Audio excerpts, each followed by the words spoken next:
Hello, this is Scouter Peter talking. Tonight we're going to cover off a tip on ScoutsTracker on how to add parents and guardians to ScoutsTracker so we can have them as part of the attendance list that we need to be keeping track of for contact tracing in this time of COVID pandemic. So on the screen right now there's an example of a parents meeting that we had last week. And you can see we have other participants listed, and it shows the names of the parents who attended. So the format that we have is the name of the cub, in this case, and then the name of the parent next to it. And when we've had multiple youth who are within the pack, we have both of their names and then the name of the parent.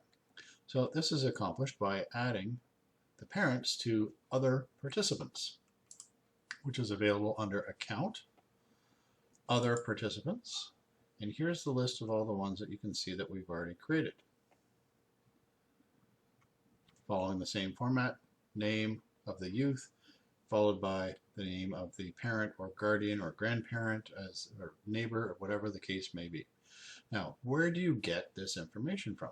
Well, you get it from MyScouts, and from in your section, you're able to click on the membership detail report.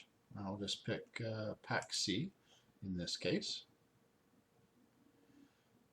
And I'll just wait till it pulls it up. And here, under Quick Reports, you can select Member Details Report. I won't select on it because it contains personal information.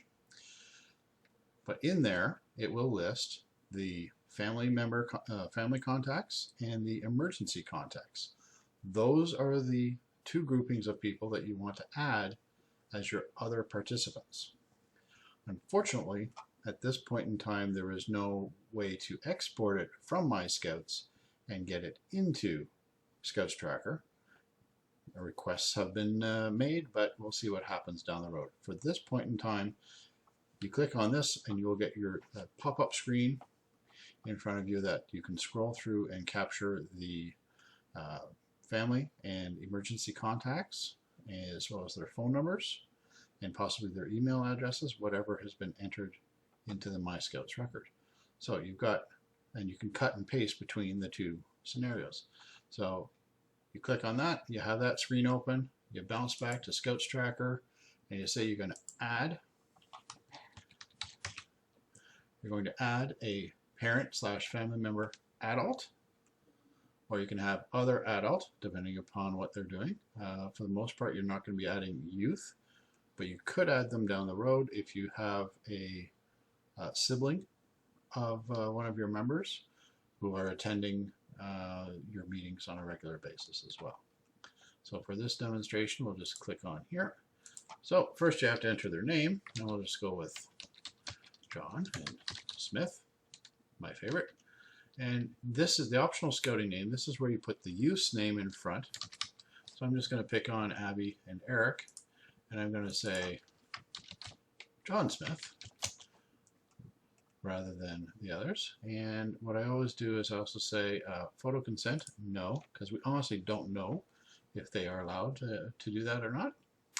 And at this point in time, you could enter in the phone numbers, addresses, emails of this person and enter that information, or you can press create, add it in, they're added, and now you'll see John Smith is here. And if you scroll down, you'll have an option to add the logins, or you can add a new login if you want them to be able to access ScoutsTracker. Probably not something that you want to do, but say you're adding in a parent who already has a login. This way you can link them from other participants to the cub or the youth that they're allowed to access in MyScouts. I don't want to click on this button because it will then show confidential contact information and not something I want to publish on YouTube. So at this point in time, you'll see ScoutsTracker photo consent is a no. By default, Scouts Canada photo consent comes up as a yes, and if you say no, it will say it can only be provided through MyScouts. So I would have to import that into MyScouts somehow. So obviously not something that we're able to interface. So that's a bug within ScoutsTracker itself. And I think at this point in time, that is all. And now we know that I have Abby here for John Smith in my other. And if I go back to, say, my parents' meeting, I click Manage, and unfortunately you do have to show other participants and say yes. Then they come up, and as you scroll down, you'll see, here we go, John Smith, and you can say that they attended this session.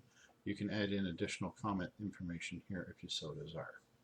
Now, why are we doing this, adding the other participants, rather than some other method, like up here, if you say that this youth attended, let's say, well, I'll pick on Abby again, so that they attended. Now, in this comment box, you could say that John Smith, and then you're going to have to add in their contact information. From a contact tracing standpoint, we need to have that information available for public health. That is a mandatory law that we have to abide by when it comes to having meetings with groups of unrelated people. So that's the option. So can you picture that? You're at a meeting, you're outside, you have to check that box, but then you also have to enter in, manually typing that information in for every meeting, the name, full name of the person, as well as their phone number, every single time they're there for more than 15 minutes and attending the meeting. Not the easiest thing to do. So I have figured that the easiest way to do it, you click other participants, and now you just go click, click, click, and you can say that these people attended, and you move on from there. That is probably the easiest way of doing things. So that's the lesson on adding other participants so you can maintain a more accurate attendance list for contact tracing. Thank you.